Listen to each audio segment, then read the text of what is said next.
Hi, it's me again with Corel Draw Tips and Tricks, and somebody just posted on Facebook. I think they've already got it figured out, but I thought I'd add a video for this.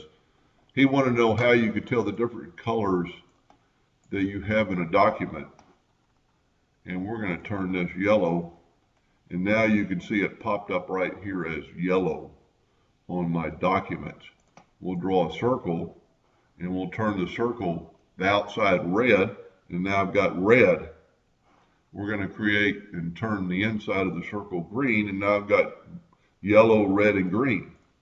But if you delete that yellow box, you've still got the yellow color because that's the color you used.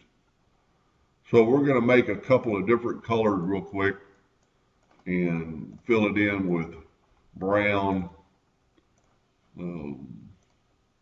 yellow, a different color yellow, and let's go with a dark purple. So you've used all those colors, and even though you erase them or delete them, you still got those colors in the palette. So you can go right here in Document Palette, Palette, Reset Palette. Are you sure? Yes. And now you've only got black.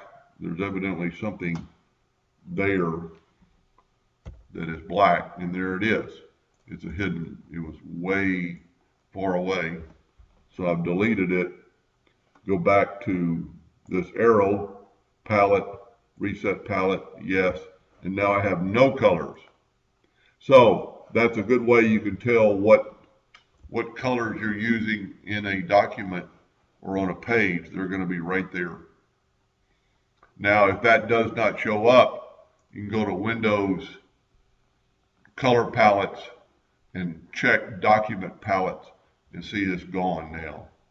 So Windows, Color Palettes, and check Document Palettes, and there you go. Anyway, I hope that helped a little bit, and thank you for watching.